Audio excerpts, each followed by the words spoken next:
Bismillahirrahmanirrahim. Assalamualaikum warahmatullahi wabarakatuh. Puji syukur kehadirat Allah Subhanahu wa Ta'ala, karena pada siang hari ini kita bisa bertemu kembali untuk pembelajaran PPKN di kelas 11. Untuk guru kelas 11 ada yang nanti yang mau menyampaikan pembelajaran online. Untuk kelas 11 itu ada 4 guru anak-anak. Untuk hari ini jadwalnya bukes. Sehingga untuk semua jurusan memang hari ini jadwalnya bukes. Nanti adapun tugas-tugasnya sesuai dengan perintah dari guru masing-masing guru. Nah, sebelum kita mulai pembelajaran anak-anak, ini ada informasi dari yang perlu kalian pahami. Yang pertama, sebelum kalian memulai pelajaran, klik untuk di-subscribe dulu. Kemudian setelah mengikuti live, kalian nanti wajib absen siswa, cek kolom deskripsi, klik link absen, dan isi perintahnya. Adapun bila nanti anak-anak menginginkan pertanyaan, isi di kolom komentar. Demikian yang perlu anak-anak lakukan sebelum kita mengadakan pembelajaran live streaming ini. Anak-anakku yang saya sayangi, ya, tentu saja meskipun kita pembelajaran lewat jarak jauh, tidak tatap muka, namun saya yakin hal ini tidak akan mengurangi apa yang telah menjadi tujuan kita semua. Kalian di rumah tetap belajar, harus tidak mengurangi apapun meskipun pembelajaran dengan jarak jauh ini.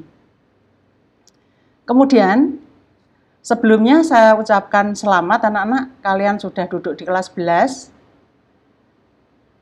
Kesuksesan itu sangat tergantung dari usaha kalian, terutama dalam mengatasi berbagai tantangan dan rintangan yang akan Anda hadapi di kelas 12 ini. Untuk itu, kalian harus belajar untuk mencapai cita-cita kalian. Nah, kita mulai saja anak-anak. Untuk pertama, ini yang kita bahas bab 1 adalah harmonisasi hak dan kewajiban asasi manusia dalam perspektif Pancasila. Tentu saja di kelas 10 kalian sudah pernah mempelajari apa itu hak asasi manusia, ya.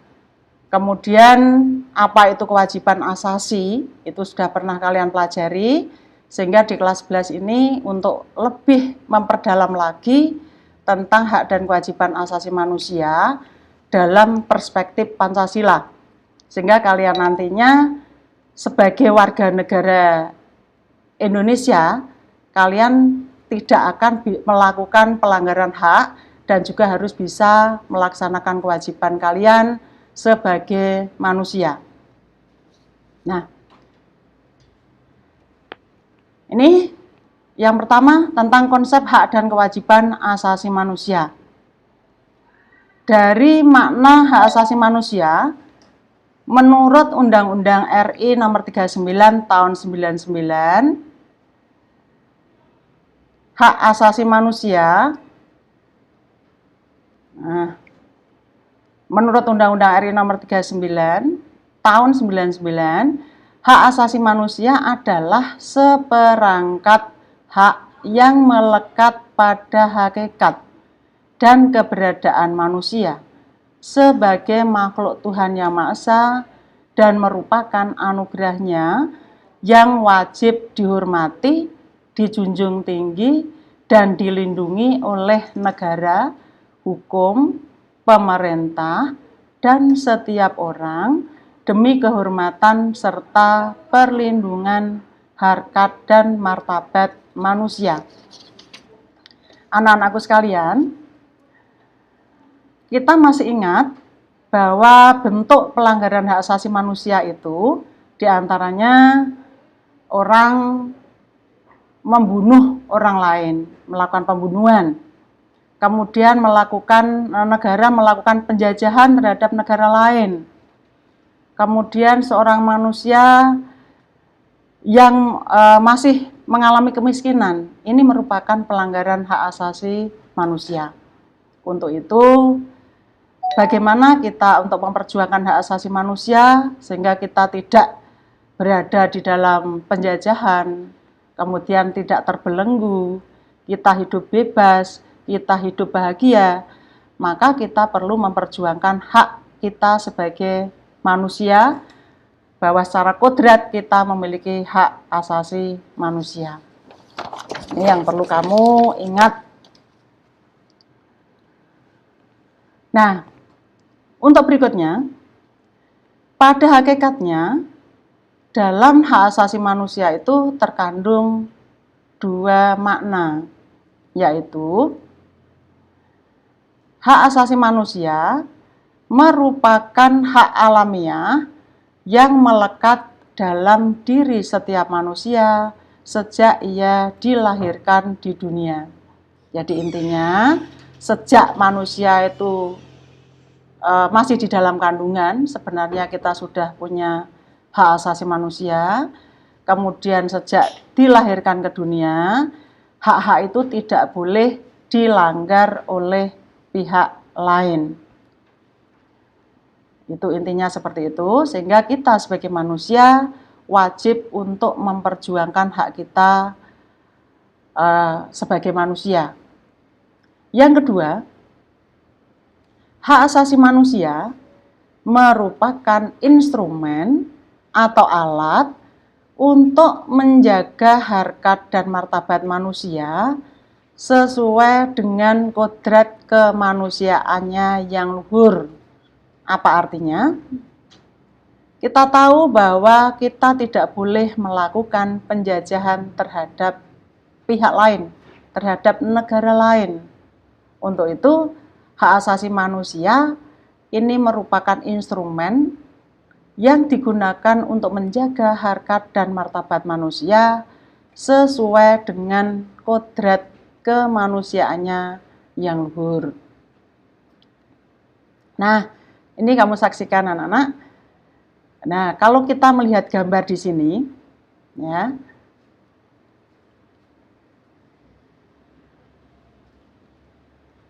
Bentar, ini gambarnya kok enggak muncul ya? Kalau kita melihat gambar di sini, nah ini anak-anak belajar tanpa ada yang mengganggu dari pihak lain. Inilah sebagai bentuk gambaran tentang perwujudan hak asasi manusia. Ya, sebagai perwujudan hak asasi manusia, sehingga ketika kita berada di dalam kelas melakukan pembelajaran itu, yang lain belajar, yang lain bicara, itu artinya yang berbicara sudah melakukan pelanggaran hak asasi manusia. Tapi kalau kita melihat gambar yang ada di depan kalian, ini menunjukkan bahwa masing-masing sudah menyadari haknya masing-masing, sehingga tidak melakukan pelanggaran terhadap hak asasi orang lain. Nah, berikutnya yang perlu kamu pelajari, ini adalah ciri-ciri khusus daripada hak asasi manusia. Ciri khusus hak asasi manusia yang pertama adalah hakiki. Artinya, hak asasi manusia adalah hak asasi manusia semua umat manusia yang sudah ada sejak lahir. Ini hakiki, jadi sejak manusia lahir itu kita sudah punya hak asasi, maka disebut hakiki. Yang kedua adalah universal. Artinya, hak asasi manusia berlaku untuk semua orang tanpa memandang status, suku bangsa, gender, ataupun perbedaan lainnya. Itu universal. Jadi, Hak asasi manusia itu bersifat universal karena berlaku untuk semua orang tanpa memandang status suku bangsa, gender maupun perbedaan lainnya. Itu artinya tidak boleh ada ras diskriminasi.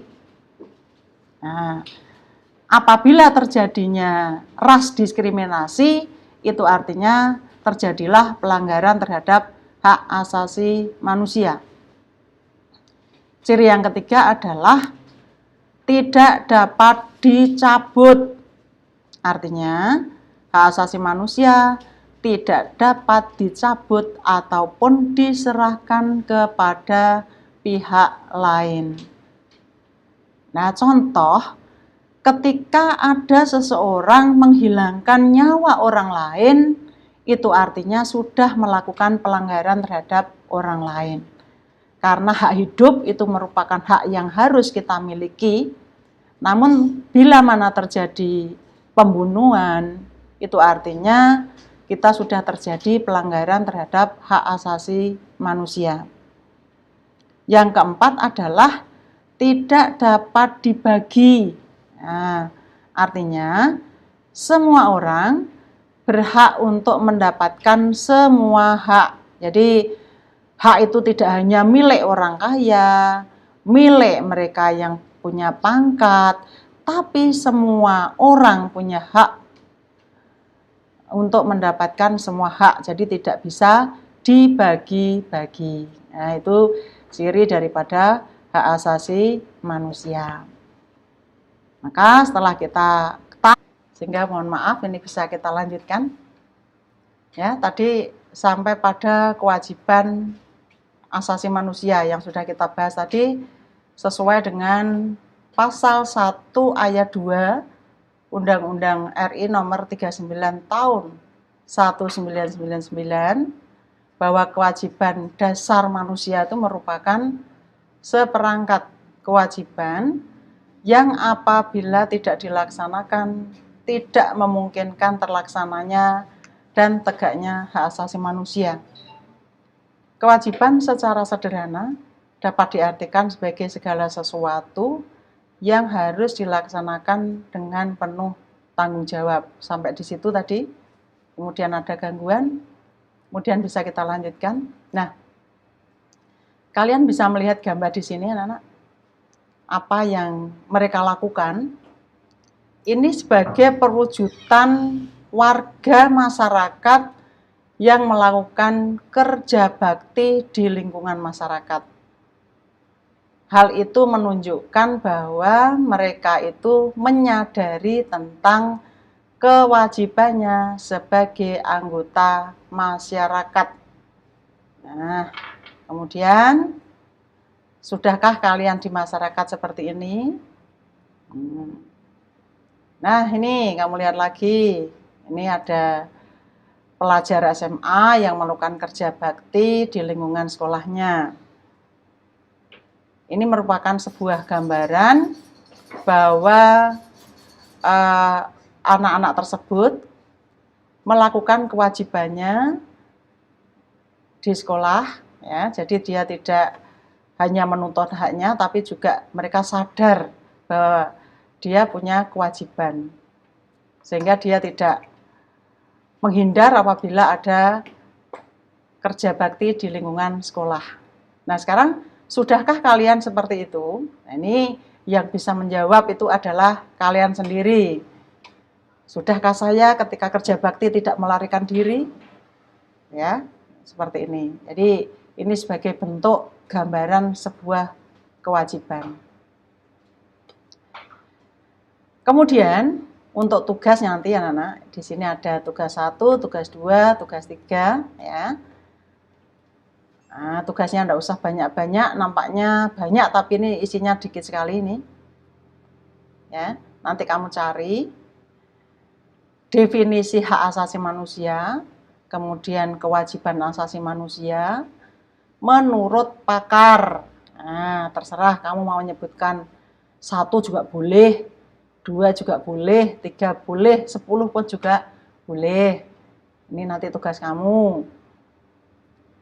Kemudian tugas 2, berikan contoh pelanggaran hak asasi manusia dalam perspektif Pancasila dalam kehidupan berbangsa dan bernegara. Ini kamu jabarkan di tiap-tiap sila. Jadi misalnya sila pertama, contoh pelanggaran terhadap sila pertama itu apa? Kemudian contoh pelanggaran sila kedua itu seperti apa? Dan seterusnya. Ini nanti tugas kamu yang kedua. Adapun tugas 1 dan 2 nanti kamu kumpulkan lewat Google Classroom. Di kelas 10 dulu anak-anak, kalian juga mengumpulkan tugas lewat Google Classroom. Nah, sekarang untuk tugas 1 dan 2 nanti kamu kumpulkan lewat Google Classroom saja. Yang kamu gunakan ketika kamu duduk di kelas 10. Itu sekarang sudah diganti menjadi kelas 11. Ya, untuk tugas 1 dan 2. Kemudian untuk tugas 3 ditulis di buku tulis, dikumpulkan akhir semester. Lah buku dikasih sampul coklat. Nah, sampul payung itu lah anak-anak.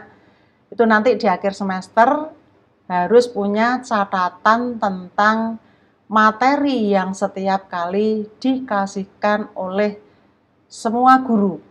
Ya, jadi misalnya tanggal ini, tanggal 20 Juli 2020, yang disampaikan tugas itu apa? Oh, tentang hak dan kewajiban asasi. Isinya apa tadi materinya? Itu kamu rangkum saja dengan tulisan kamu sendiri. Nanti setelah tes akhir semester, kamu kumpulkan. Tuh tugasnya ya anak-anak ya. Nah, tugas 3 apa ini? Merangkum materi yang sudah disajikan di buku tulis. Harus ditulis tangan. Ini. Adapun token classroom, ini anak-anak, saya hanya mengingatkan kembali untuk token classroom-nya seperti ini ya. Kelas 11 TKR 123, TBSM 123 dan 4 itu ada di situ. Bisa kamu lihat, itu dilihat dulu untuk token classroom-nya. Nanti